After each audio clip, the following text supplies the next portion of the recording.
Ramadan adalah bulan umatku. Demikian sabda Rasulullah Sallallahu Alaihi Wasallam. Karena dalam bulan ini menu pahala disajikan berlipat ganda. Bulan Ramadan adalah bulan yang dinanti oleh jutaan umat Islam di seluruh dunia. Selain itu, banyak peristiwa bersejarah yang perlu kita ketahui di balik bulan ini. Dan peristiwa-peristiwa tersebut patut kita putar kembali agar umat Islam dapat belajar dan mengambil hikmah yang pernah terjadi di bulan ini. Pertama adalah peristiwa nuzulul Quran, turunnya Al-Quran. Dalam surat Al-Baqarah ayat 185 jelas diterangkan bahwa Al-Quran diturunkan pada bulan Ramadan hingga mendapat sebutan Syahrul Quran. 5 ayat turun pertama kali di Gua Hira melalui malaikat Jibril pada tanggal 17 Ramadan. Turunnya ayat pertama kali kepada Rasulullah Sallallahu Alaihi Wasallam ini sekaligus sebagai pengangkatan Nabi Muhammad Sallallahu Alaihi Wasallam menjadi utusan Allah. Kedua adalah peristiwa Lailatul Qadar, memperingati malam di mana Al-Quran diturunkan langsung dari Allah Subhanahu wa Ta'ala secara keseluruhan.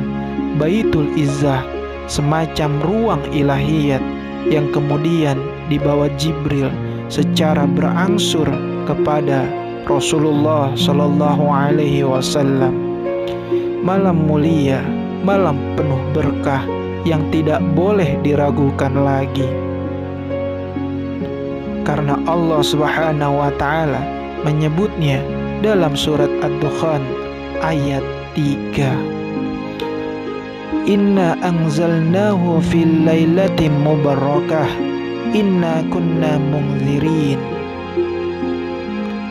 Sesungguhnya kami menurunkannya malam yang diberkahi, sungguh kamilah yang memberi peringatan.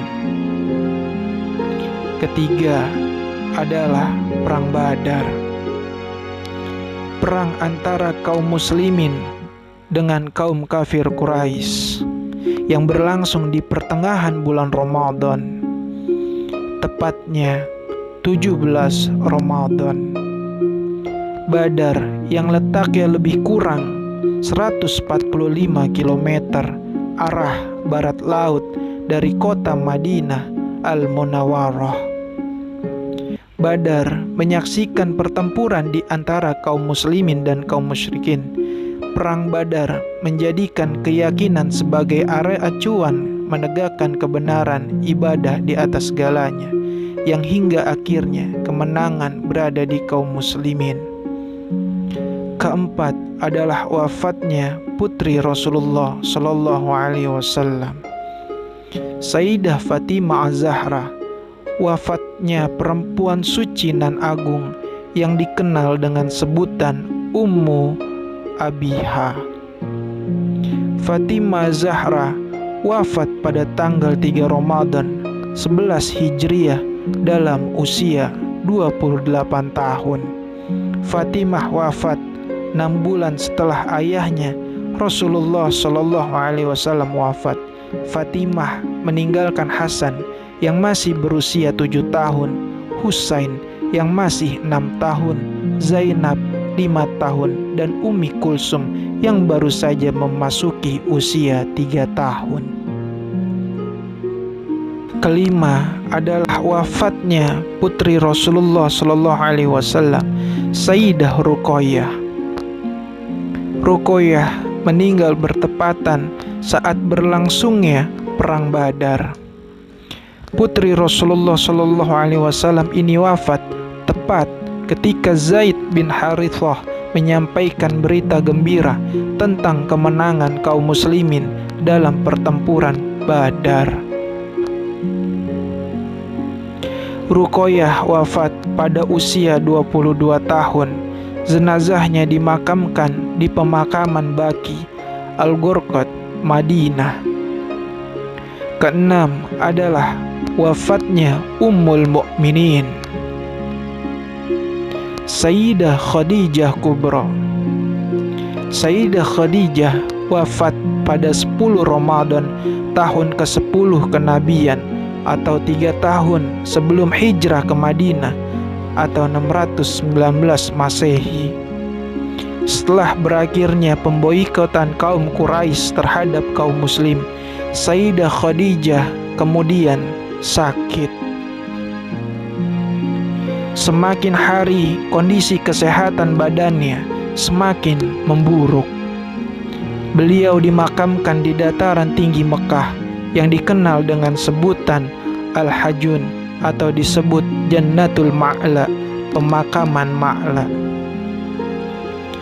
Tahun itu pula Rasulullah ditinggalkan paman tercinta Abu Thalib, sehingga tahun itu disebut Amul Huzni, tahun kesedihan.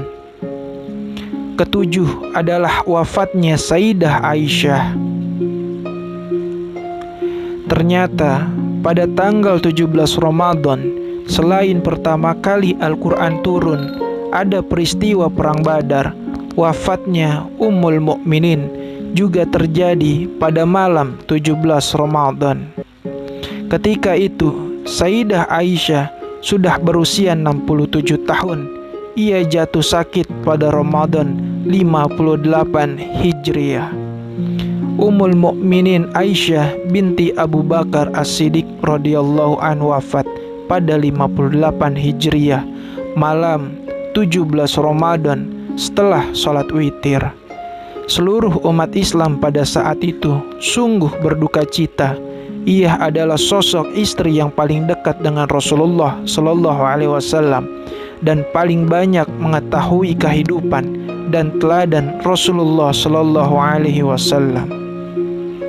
Kedelapan adalah wafatnya Sayyidina Ali Karamallahu wajhah, khalifah terakhir dari Khulafaur Rasyidin yang berkuasa sekitar 4-5 tahun.